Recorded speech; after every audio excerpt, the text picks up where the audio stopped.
It's been one of those days, too much to say. Tears fall, tired of pain, doesn't seem to leave me alone. I can't seem to hold on, too much gone wrong. I try to be strong, there's more to me, more than I know. But if I'm being honest, some days I don't wanna get out of bed. Happens more than I like to admit, but I know there's still life to be lived. We're gonna make it. Even on the hard days, I'm not giving up. Even when there's no change, I'm not giving up.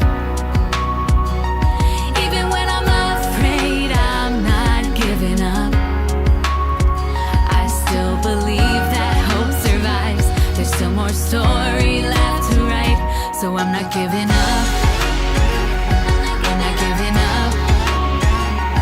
I'm not giving up. I'm not giving up. Yeah, I'm growing through this. Too much at risk to just give up, give in. Every day's a new day to try. I know God has a plan, even when I don't understand. I'll trust, I'm in His hand. There's a reason I'm still alive. But if I'm being honest, some days I don't wanna get out of bed. Happens more than I like to admit, but I know there's still life to be lived. We're gonna make it. Even on the hard days, I'm not giving up. Even when there's no change, I'm not giving up. Even when I'm afraid, I'm not giving up. I still believe that hope survives. There's still more story left to write, so I'm not giving up. I'm not giving up. I'm not giving up. I'm not giving up. I won't pretend that it's been easy, but I won't let this beat me. It's not the end for me. I won't pretend that it's been easy, but I won't let this beat me. It's not the end for me. Even on the hard days, I'm not giving up. Even when there's no change, I'm not giving up. Even when I'm afraid, I'm not giving up. I still believe that hope survives. There's still more story left to write, so I'm not giving up. I'm not giving up. It's not the end for me. Oh, it's not the end. It's not the end. It's not the end.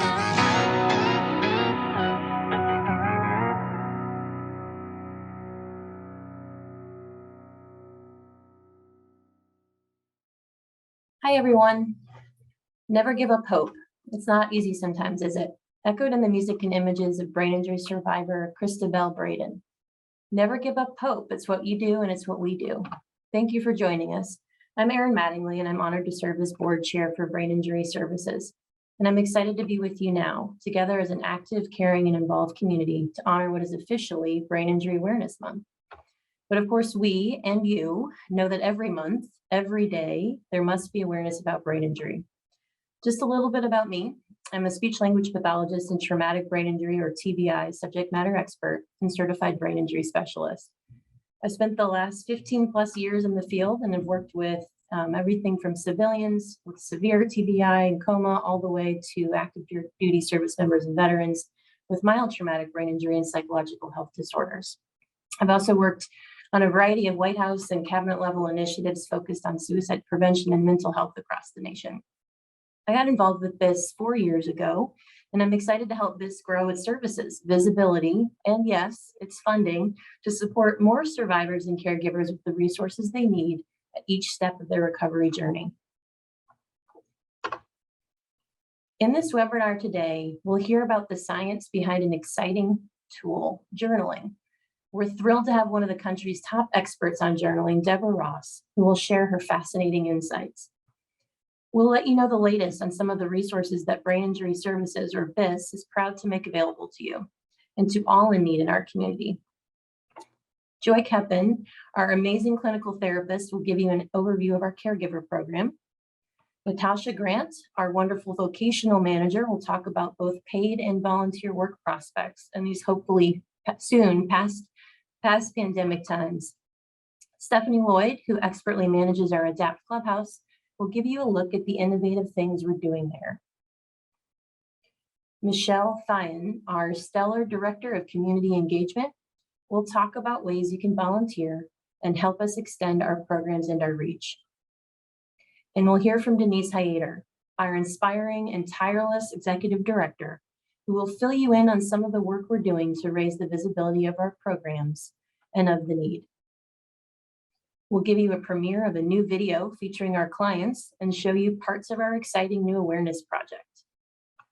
Before I invite Denise to the microphone, let me note that we welcome your questions. Please type them into the Q&A box at the bottom of your screen. As promised, first, Denise. She has led BIS since 2017.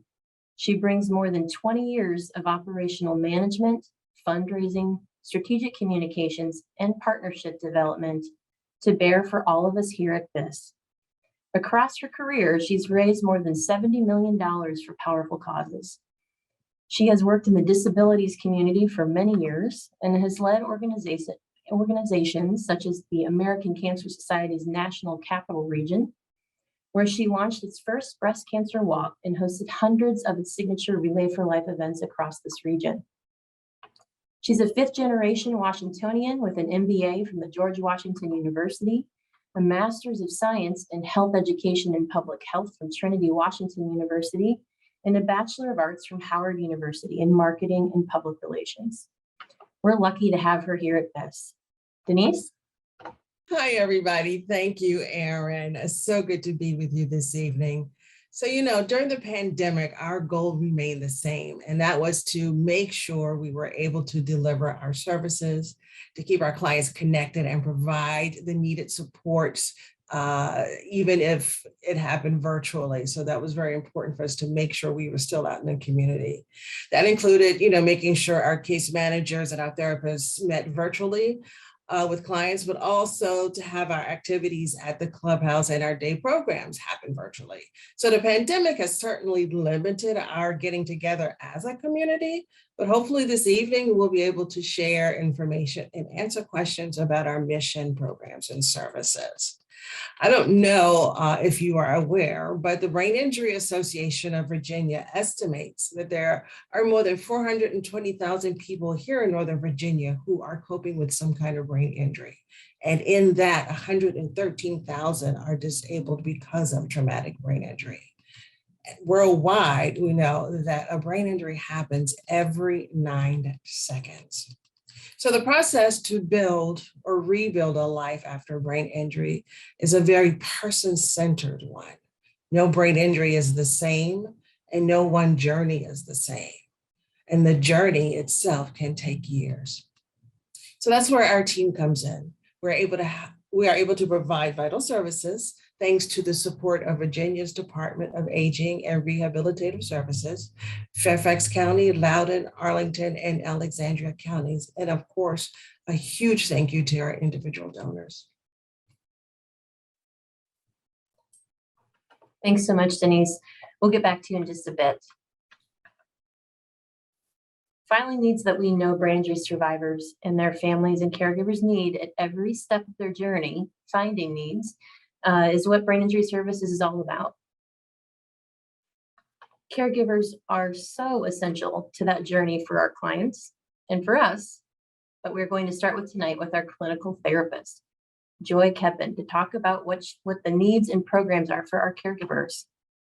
Joy joined Brain Injury Services as a case manager from 2000 to 2003 and moved over for a while to various other service providers in Northern Virginia. She's been with the Fairfax Area Disability Services Board, a private mental health practice, a hospital, and a local school system. Joy came back to BIS in 2015 as our clinical therapist, providing counseling to brain injury service clients and their families. So she has seen our community's issues from every angle, and we're so glad she's back. Joy, I suspect there's no way to underestimate the role that caregivers play in the lives of so many with brain injury. Absolutely. Caregivers we work with at Brain Injury Services can be anyone that's involved in the life of someone with a brain injury. They provide care in many ways, be it emotional support, physical care, financial management, and they're a vital part of the support team for so many individuals that we serve with brain injury. Yes, and I think so often people don't think of the caregivers following brain injury and how important that role is as an advocate, and also that they need to care for themselves. The pandemic added stress to almost everyone's life to one degree or another. How is COVID and being more homebound with all of the restrictions added to a caregiver stress load? Well, many caregivers were already providing most of the care prior to COVID, but also had professionals coming into the home or had the opportunity to take their loved one to a program outside of the home where their family member could participate in activities where they could socialize, work on employment or other life goals. And all of these services were impacted, of course, by the pandemic. Many family caregivers had to fill in the gaps that were left by this interruption and had to juggle many things as well as we all did, as well as managing the care in their different roles as caregivers. Yes. And what are some of the programs Brain Injury Services has to help caregivers in their own lives and for the lives of the people they help?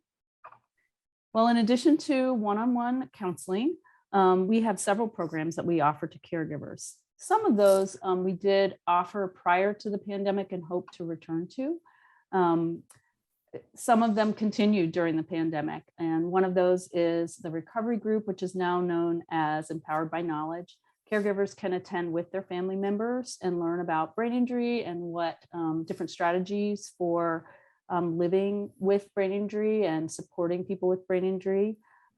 We also started something prior to the pandemic that we hope to continue called the Caregiver Cafe, where we kind of transformed our conference room in the Springfield office into a living room where caregivers could get a chance to meet one another. And we fed them and provided some just light snacks and beverages, and also obtained some feedback, which then led to something we called Caregiver Fundamentals, which was a speaker series that was based on feedback that we received and was relevant to some of the topics that caregivers needed to hear about.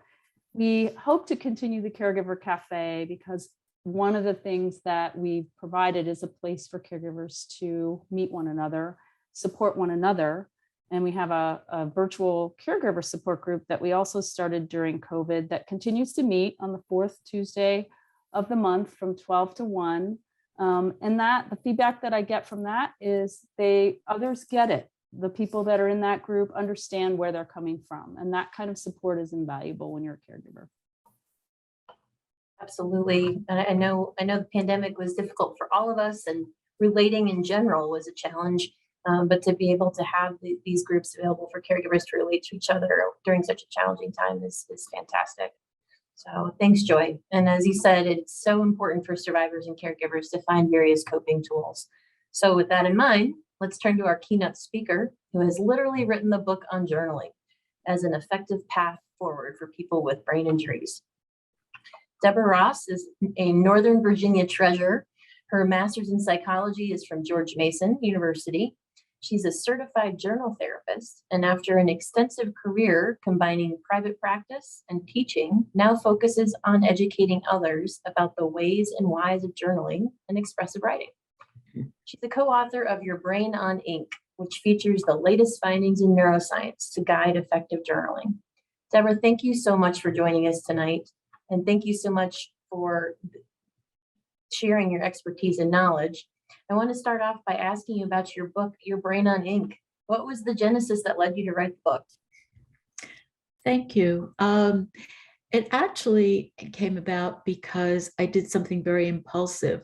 which was I enrolled in two very big training programs almost simultaneously while I was still in practice. And one of them was at the Center for Journal Therapy so that I could become certified as a journal therapist. That was a multi-year program. And the second was at the MindSight Institute. That's Dr. Dan Siegel, who is a psychiatrist on the faculty of UCLA's med school.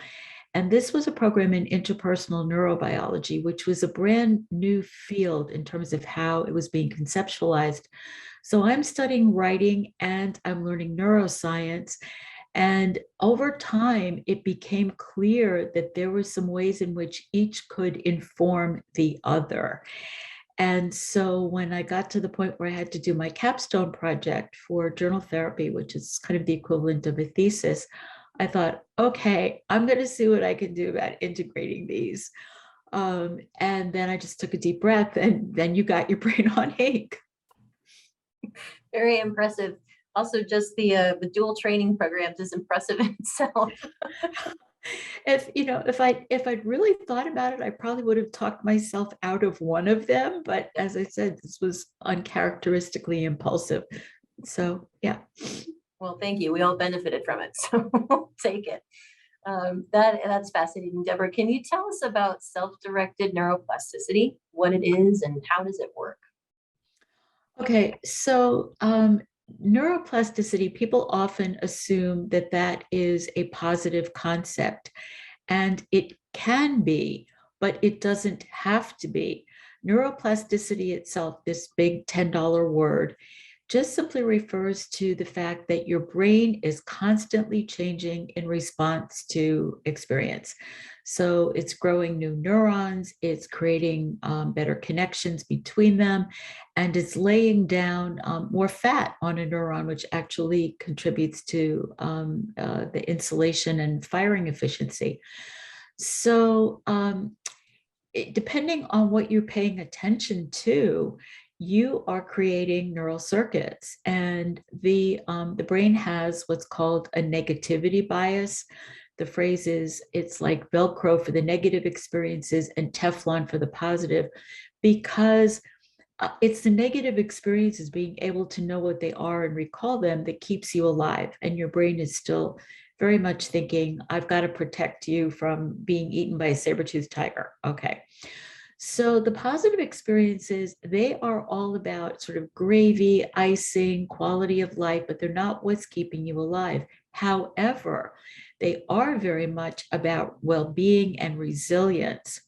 And so self-directed neuroplasticity involves the intentions and the attention that you bring to your experience, and also your writing.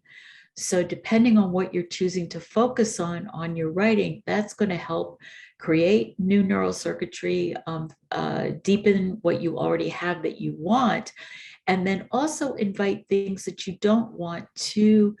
They don't ever go away at this age anymore, but just sort of recede a little, well, more than a little bit, just from disuse. So self-directed means you have agency, you have some control. Excellent. And so I think I have a two-pronged question here. So I understand you're going to talk to us about journaling. So I'm looking forward to hearing that process, but also I just know, speaking from personal experience in that piece, how do you stay motivated to continuously journal?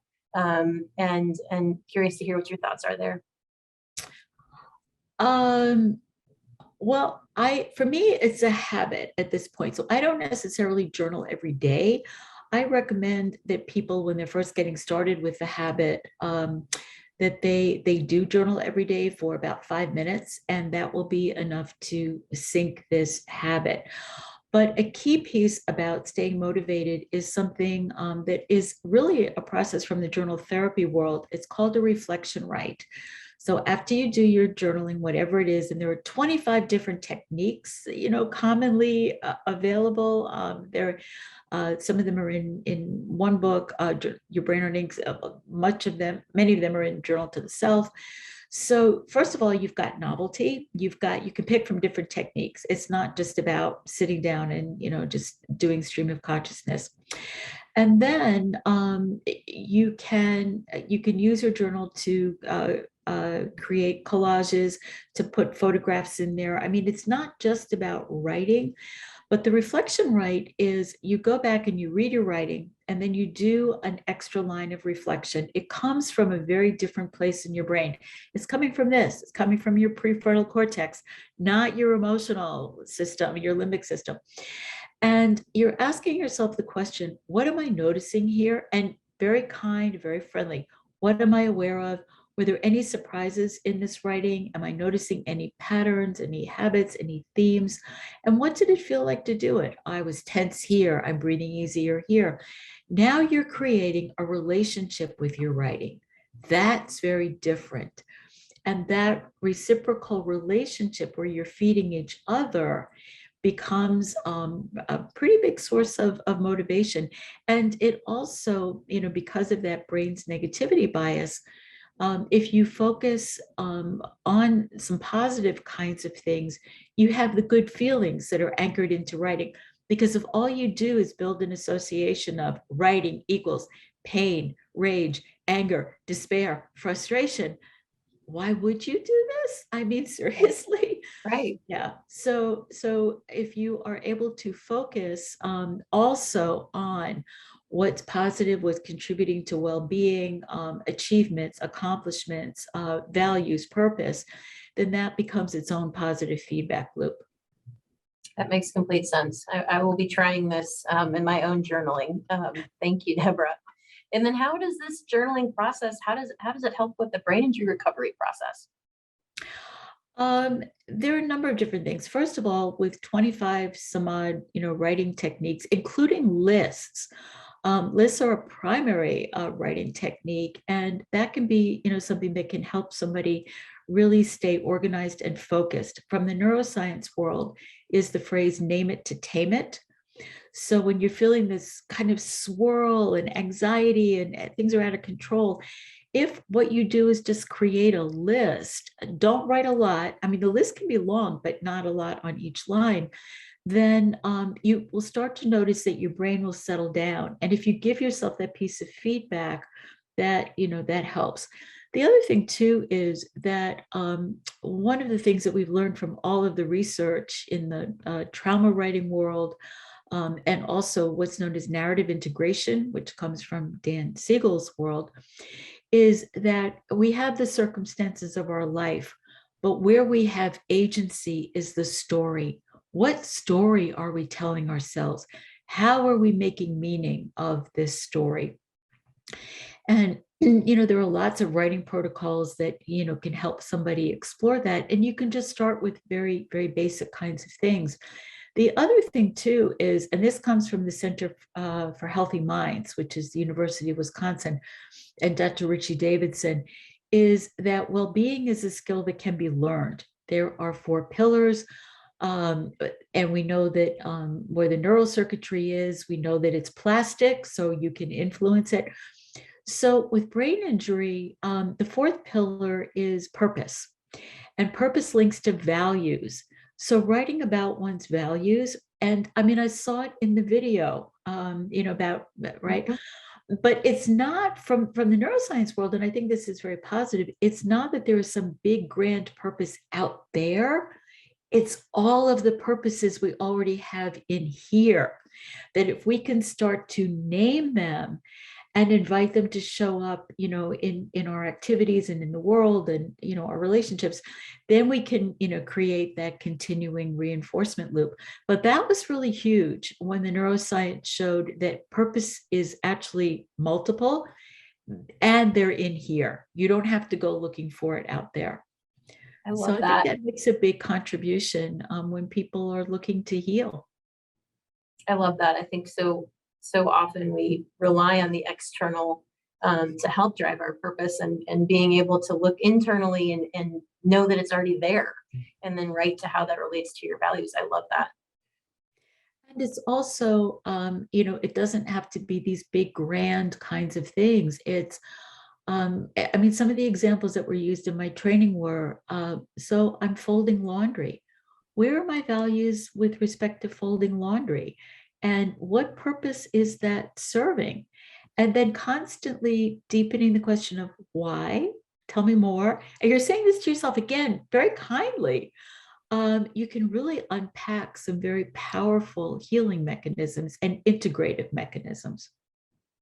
I love that. And what's the difference between this type of therapeutic writing versus a gratitude journal, for instance? Okay.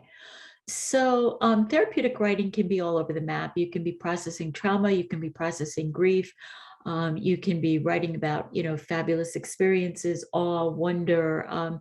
So it's all there, and you can use multiple different techniques. Gratitude journals got started a number of years ago, and certainly you hear a lot about them now in the pandemic.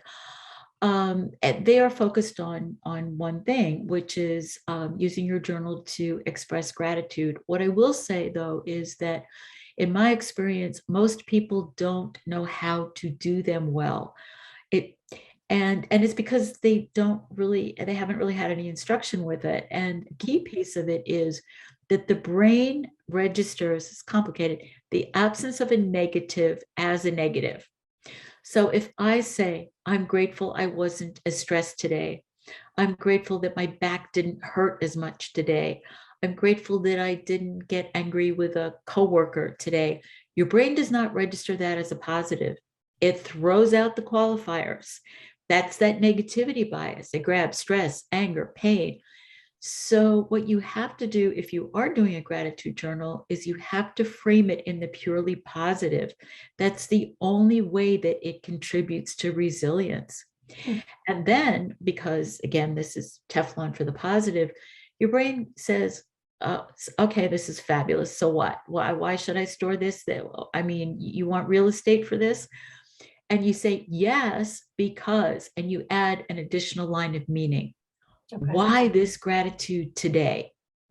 I can say every day I'm grateful for my grandkids, and that becomes a habit and my brain is snoozing. Mhm. Why today? Why tomorrow?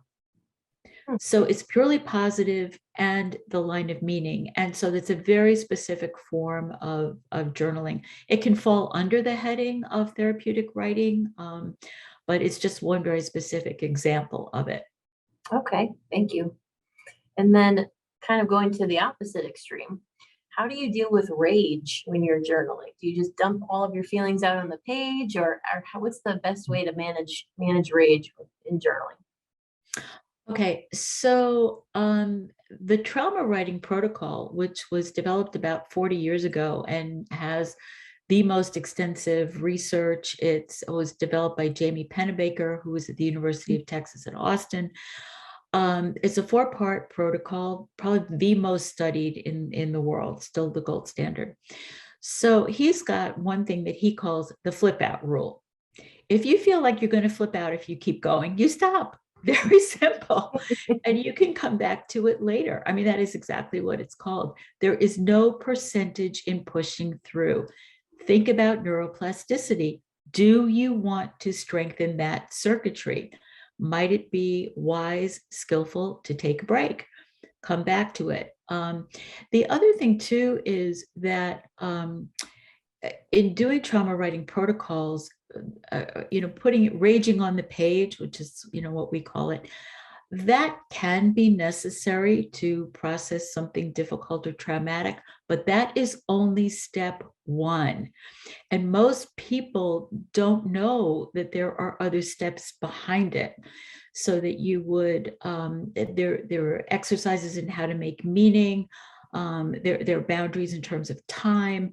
So I suggest that people not rage on the page for, hours or many pages. I can put it in the chat, but there is a book called Expressive Writing, Words That Heal. It's still available. This is Jamie's book. The Trauma Writing Protocol is in here, all of the steps. So if people really do, feel like they have a tremendous amount of rage, there's a way to stair step this and be integrative about what you're doing, including all of the meaning making, because what you need to do is you need to learn how you are going to carry your story forward. Mhm. I love that. Thanks, Deborah. And last question here. So as a speech language pathologist, in treating, patients surviving brain injury, a lot of times I would have them write to work on their language, on their attention, all of those areas. Can you speak more about how journaling might help with language? Maybe somebody has lost their words, or might have what's called aphasia and have difficulty expressing themselves. I think it's really just a matter of meeting people where they are. And exactly. And I, in a very previous life, I have another grad degree. I did exhibits for the Smithsonian. So I'm accustomed to telling stories with objects as well. Okay. So if it makes more sense to start, with an object, one of my clients liked to take photographs. So her journal was about her photographs, and her words were minimal. They were just the captions. So it's just, meeting people where they are. And I listen for people's metaphors. Our brains are efficient. They love metaphor. That's how they like to process. So any metaphor that a client brings to the table, we can unpack that and build on that. Thank you. That's great. I think so many people think of journaling as just writing, and I love the idea of photos or drawings or whatever, almost a collage of ideas and thoughts. Yeah, absolutely. And I mean, there's a collage technique where you just you pick two pictures, and then you say to them, okay, what does the next picture need to be? And then you just keep building your story that way. Thank you so much, Deborah. This has been great. I appreciate your wisdom and subject matter expertise in journaling and how it can apply to our clients and our community. I know we could go on with questions for you all evening, but for anyone who wants to know more, Deborah's book, Your Brain on Ink, is available through independent booksellers, the publisher Rowman and Littlefield, and on Amazon and Barnes and Noble. There's another book by Deborah's co-author she recommends you might check out too. So journaling is one tool, and BIS wants to make sure you have many tools in your toolbox. So also essential, of course, is having a place where you can put those tools and skills literally to work. So and whether it's to find and get ready for a paid position or for a volunteer role, our next speaker helps make jobs happen for our community members. Natasha Grant manages our vocational programs. She has degrees in criminal justice and sociology and a master's in rehabilitation counseling and TBI from George Washington University. She's a work success story herself. She started here as an intern. Natasha, with the pandemic fueled great resignation and with employers scrambling to find workers, has that been a thin silver lining, better opportunities for people with brain injuries to find work? It's really interesting, that question. It's been a bit of a mixed bag, actually. Excuse me. During the pandemic, a lot of our clients had to pause on services, due to a variety of reasons. For some of the clients, virtual services just didn't work well with them because of technology issues and limitations and things like that.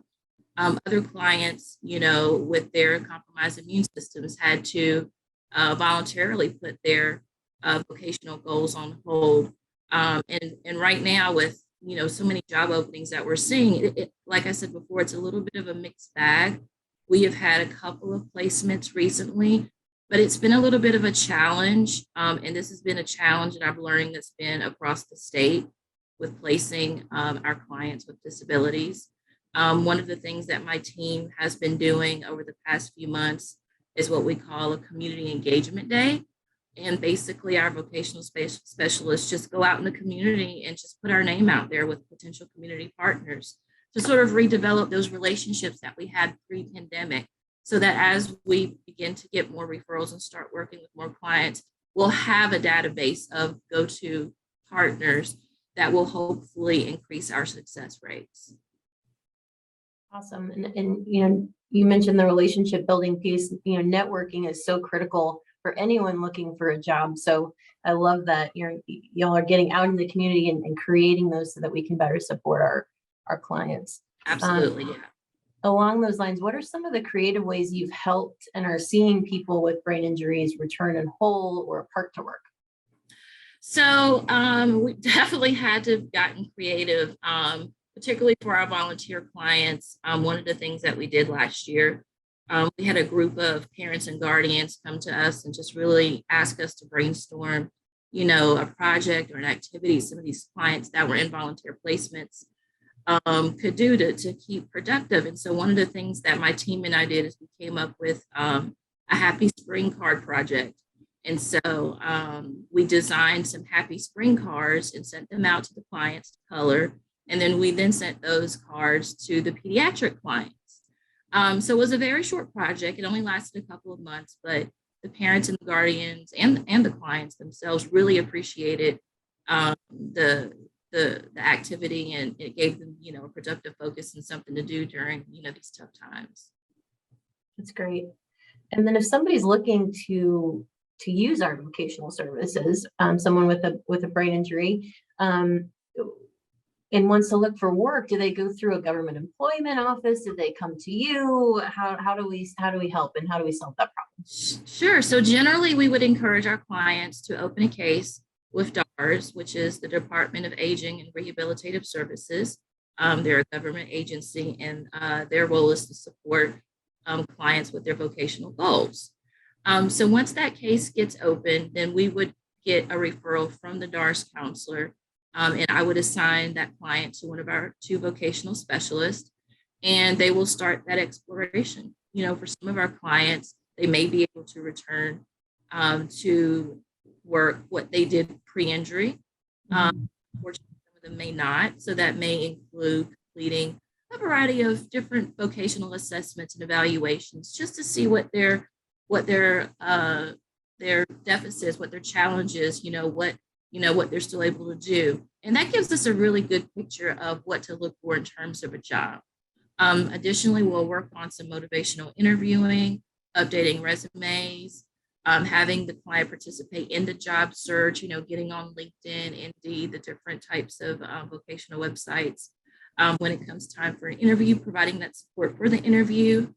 Once the client, is offered a position, if there, if there are any accommodations that may need to be requested, the vocational specialist, provides support with that. Generally, after 90 days, the client is still on the job, DARS will consider that a successful closure. However, we have obtained long-term funding to provide long-term support because, let's be honest, some of our clients will need long-term supports on their job. So even though DARS may close their case, we're still able to provide those services to our clients. That's great. And how would somebody find you or your team? Absolutely. So you can either call our main number, which is 703-451-8881, and ask for the Vocational Services Department, or you can reach me directly at my extension, which is 225. Great. Thanks so much, Natasha. Great resources there for paid and volunteer work, especially in this in the big resignation when there are options for so many. So thank you so much. Appreciate your time. Thanks for having me. Okay, so what about for folks who aren't able to or ready to go back to work or need some help adapting to everyday life once again? Brain Injury Services Adapt Clubhouse is a great resource for these people. Stephanie Lloyd manages that program for us. She has a bachelor's degree in sociology and has been with us since February of 2019. So at least you got to experience some life before COVID, Stephanie. So Stephanie, we know adapting is key for people with brain injuries and for those who care for them. What is the Adapt Clubhouse all about? Thank you, Erin. So the Adapt Clubhouse helps people improve their daily living skills so that they feel more comfortable and ready to get back into the community. Things like making a meal, cleaning the house, going grocery shopping, making calls to set up appointments, or using computers. These are a lot of tasks that survivors after brain injury often need to naturally relearn or practice. So the Clubhouse is located in Alexandria. Since COVID, we've moved online to a daily 1 to 2 hour program over Zoom. And that's really just to make sure that our community feels less socially isolated. It can also take part in listening to interesting talks that we have on various topics and have really engaging group discussions. So we meet every day for at least 1 to 2 hours, Monday through Friday. And who can join? Our program is open to residents of Arlington, Fairfax, Loudoun, and Prince William counties. If folks are living in those counties want to participate, I can put the link to the ADAPT Clubhouse in the chat. That'd be great.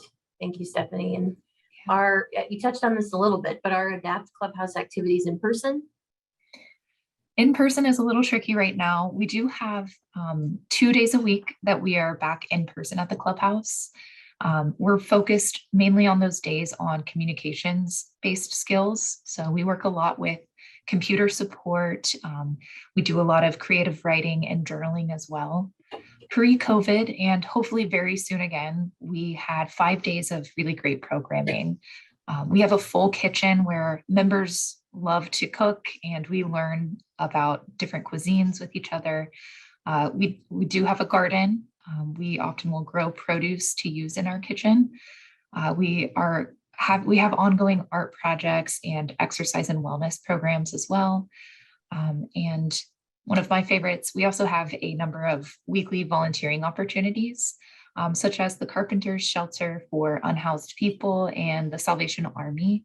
And when we go to these locations, we mostly help with sorting donations and generally helping with organization and cleanliness of the building. Giving back is really incredible. It's an incredibly powerful tool for healing. Currently, we do have a short wait list. I just wanted to touch on that really quick. That's just because we do offer the 2 days a week, but we are really hoping we can get back to that regular schedule as soon as possible. I'm sure. And what's the cost to be a Clubhouse member or participate in Clubhouse activities? So to participate at ADAPT, we have a flat rate of $1 a day typically. And for some clients, there are even ways that can be covered. Great. I love that. I love that flexibility. So thanks so much, Stephanie. I appreciate all this great information and for the work that you do for our clients and community. Thank you. Thanks, Erin. So BIS couldn't do what we do without lots of help and without the backing of the larger community around us. For some, that means donating funds. For others, it means donating time. Michelle Thayen is the Director of Community Engagement here at Brain Injury Services. She's done an amazing job of getting lots of volunteers involved. And she's been keeping us going for almost 20 years now, something you don't hear very often. Her bachelor's is from Loyola College in Maryland with graduate certification from Goucher College in Baltimore. And I might add, Michelle has a CVA, or a certification in volunteer administration. Michelle, I know the why, but tell us, how can people get involved with Brain Injury Services?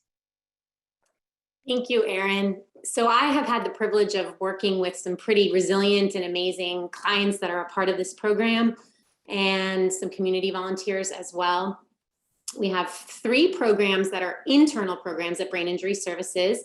The first is the PALS program, which stands for Providing a Link for Survivors. And that program is basically a springboard or a stepping stone in the recovery process.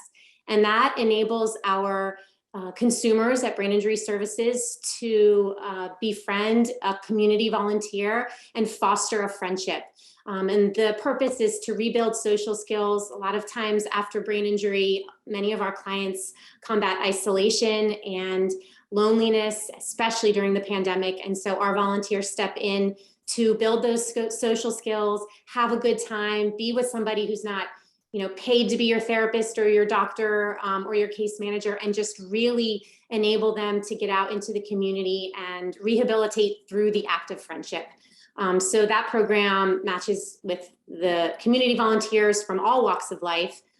So that's one of our bigger programs. The second program is kind of an offshoot of the PALS program. The person-centered volunteer program enables our clients to be matched in a friendship with a community volunteer, but the focus is a little bit more goal-oriented. So the client is able to work with a volunteer in tandem to accomplish a goal that they may need some support with, that they've had a challenge with due to their brain injury.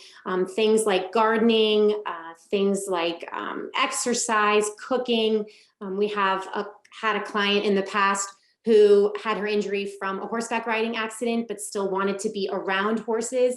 And so we pulled in a volunteer and they went to the stable and they volunteered together once a month. So that's just some of the examples of what that program offers. And then lastly, the Speakers Bureau is a really unique program because that is actually an internal program where our clients are the volunteers.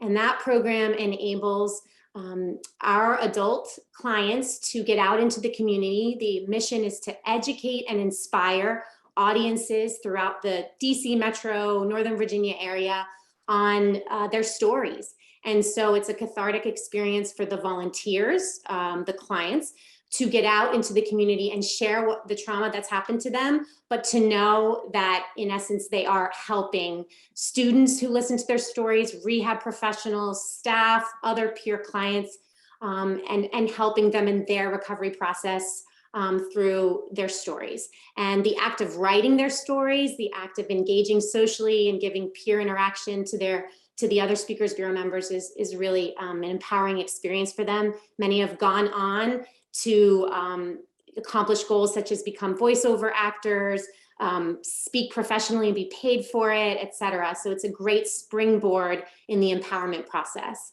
Lastly, we have what we call ambassadors, and that is sort of the catch-all for anybody who wants to join Brain Injury Services but doesn't know how. Please come and give us a call. We would love to tease out what might fit for you. It could be a board member. It could be working in fund development.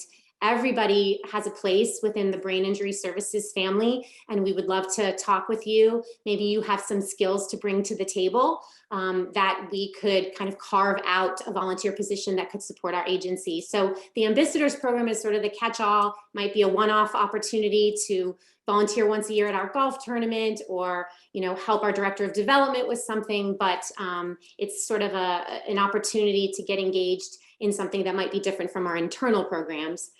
So I encourage everybody to get involved if they would like to. Thanks so much, Michelle. This is all great information and lots of opportunities for volunteering at this. So thank you. And with that, Denise, I'm going to kick it over to you. Okay, great. Thank you, Erin. How about that for our team? Pretty fantastic, right? Thank you, everyone at BIS, all the staff that came tonight. And to Deborah Ross, thank you so much for lending your expertise. I also want to make sure we thank our amazing board of directors. And Erin, as our board chair, is just one of the many people who help steer us in the right direction. So, over the past 2 years, COVID definitely has impeded our ability to conduct the type of outreach we wanted to do to ensure physicians, community partners, and other referral sources know who we are and what we do. Last year, we were able to bring on a director of development, Mr. Andrew Walensky, who I tasked to look at various ways where we could increase our awareness engagement across all of our constituencies. So that included involving our clients, definitely our clients in these community outreach efforts, but also to look at the larger audience of providers as well. So with that idea in mind, that's how the Brain Injury Awareness Project came to be, or came to life. Already the project includes an awareness campaign, a social media effort, and our soon to premiere podcast series. Guess we will have a podcast. Some of our clients are also featured in our social media and awareness campaigns where they share their stories. For example, before his injury, our client, Mike Harvey, was a documentary and short film maker. Mike filmed and edited client profile interviews and produced this video that you're about to see, which we are premiering right now. My name's Jan DeLucian, and I am a brain injury survivor. My name is Kitty Tong. I live in Alexandria, Virginia. My name is Jessica Rios. My daughters Isabella and Daniela and I are clients of Brain Injury Services. My name is Derek Andre O'Neill. I've been a client at Brain Injury Services for about 5 years. So a couple years ago, we were in a car accident caused by a drunk driver. I was hit by the car walking home from work. My car hit a deer. Stood up really fast, hit my head right on the corner of my car door, and that was it. Who I was didn't exist any longer. For 5 months, I relearned to walk, but I have aphasia. Aphasia is loss of language. Isabella hadn't been able to go back to school, not even for half a day, because they didn't have any accommodations in place for her, and I didn't know how to advocate for that, and I was still recovering from my traumatic brain injury. Probably the biggest part of my recovery was getting hooked up with different resources. When you have traumatic brain injury, there are programs out there to help you. This is where Brain Injury Services really stepped in and said, put their foot down. They said, no, these are our rights, and she's been thriving since she was able to get the proper accommodations. I'm feeling good. Things have been a little bit hard, but I've been working through it. Brain Injury Services was a godsend to me. They know exactly what to do. BIS Compass Team Tamara and I push forward to my goal, to my painting, to my speaking, and I founded a virtual seminar, What is Aphasia? Brain Injury Services taught me how to tell my story, to be comfortable with my story. The Speakers Bureau is what they have, where they allow you to go out and tell your story and use that as therapy. Now I can fight for myself, for other people, and I've got a purpose. They allowed me to be proud of the things that I could do. They have vocational services, and they look at what your situation is, and they help you find either number one, employment, paid employment, or number two, volunteer employment. My life is the same. Before I work, and now I'm still working. BIS helped me, they can help you too. Brain Injury Services helped my family. They can help yours too. Brain Injury Services helped me, and they can help you too. You just need to reach out. Brain Injury Services helped me immensely. And I know that they can help you too.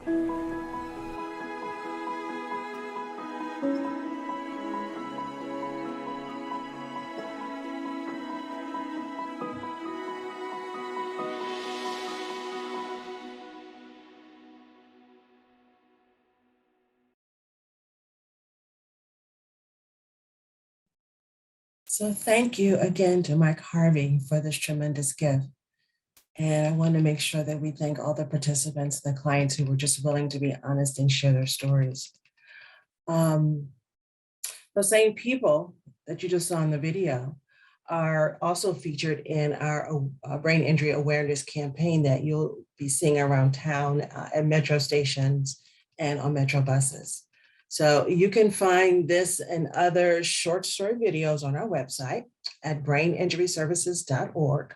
While you're there, you'll soon notice an updated look and a new navigation tools to make it even easier to find information and resources. So I hope you all have a chance to check it out. Erin?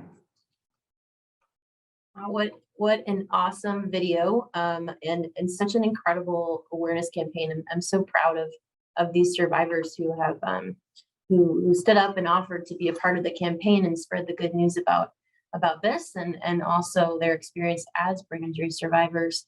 Everything's so helpful. And Denise, speaking of information, you mentioned the new podcast. Tell us more about that. Oh, we are so excited about these new podcasts. So it will premiere in May. And our intent is to bring together subject matter experts to discuss brain injury and all types of related topics that matter to our clients. For example, a topic to address long-term effects of COVID on brain injury survivors and how it may increase cognitive problems and difficulty in concentrating. So the podcast will become a part of our resource library on our website, and we'll be able to, you'll be able to see it either by video file or by audio file.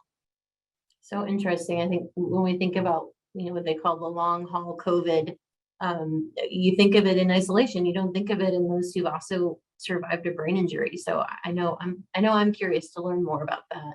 Absolutely. And I understand you're developing the podcast to reflect the community's interests and needs as well. How are we doing that? Well, if there's a topic of interest, we encourage our clients to just let us know. If you're on this webcast, just let us know. We will be circulating a survey just to, take a temperature read and find out what would be of interest to our clients and participants. Great. And yeah, I just second what Denise said. Please, please, please, if you have a topic of interest or curious about something or have ideas, please share so that we're really trying to develop this podcast for you, for the community. So Denise, besides the podcast input and the volunteering, what are other ways our community can get more involved with brain injury services? That's a great question, Erin. So as you heard from Michelle, we welcome all ways where you may want to come and volunteer and engage with us. But for the business community, we welcome opportunities in giving and matching programs. There's also corporate sponsorships. One of our signature events, for example, we have a golf tournament coming up on May 2nd. And then there's also our annual duck race in the fall. So we're looking for employment or volunteer opportunities as well for brain injury survivors who are always, and we're always open to finding new ways to develop partnerships to enhance that. I guess on an individual level, we like to have people become monthly donors, which helps us sustain our programs and services. Anyone may make a one-time donation or contribute annually to our campaign. You can even donate stock. You can donate your car, your boat, your motorcycle, and we encourage everyone to use Amazon Smile when shopping on Amazon because we do receive funds from that as well. You can definitely find out more about ways to give on our website by visiting braininjurysvcs.org/ways to give, or email our development director, Andrew Walensky, at AWILINSKI@braininjurysvcs.org. So please don't forget and like or share our pinned Facebook posts, and make sure you're also following us and Casey Whitmarsh. Casey is from State Farm Insurance, and State Farm will be donating $10 to us for every person who likes and follows our shares on social media. Thanks, Denise. And thanks to everyone for all of your questions as we've been presenting tonight. We do have some time to take some of the questions that you've been submitting during the evening. So I'll go ahead and read a few here. So do clients have to live in Northern Virginia, Denise, to become a client of BIS?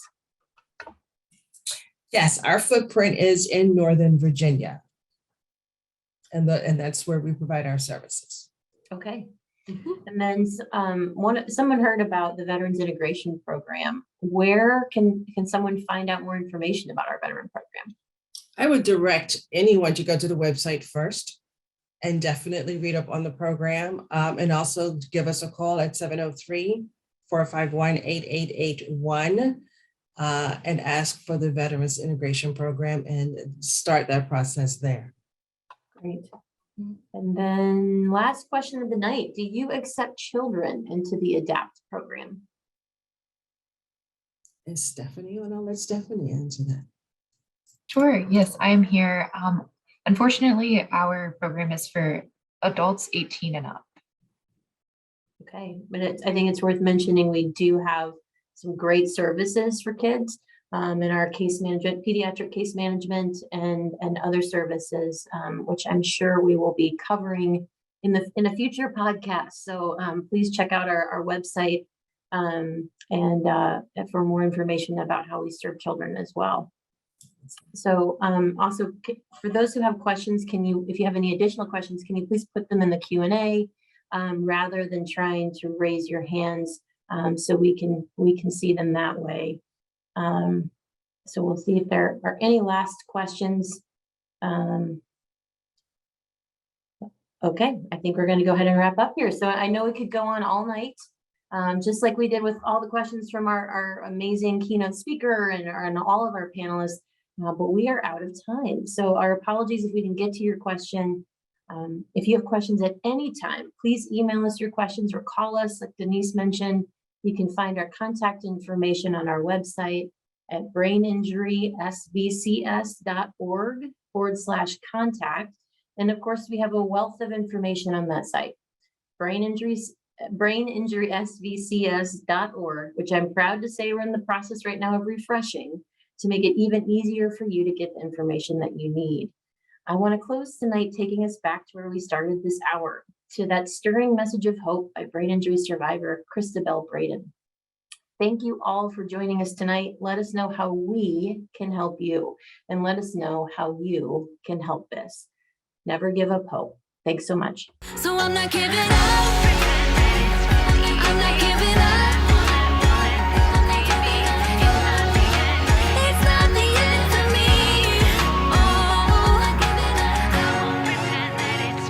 it's not the end.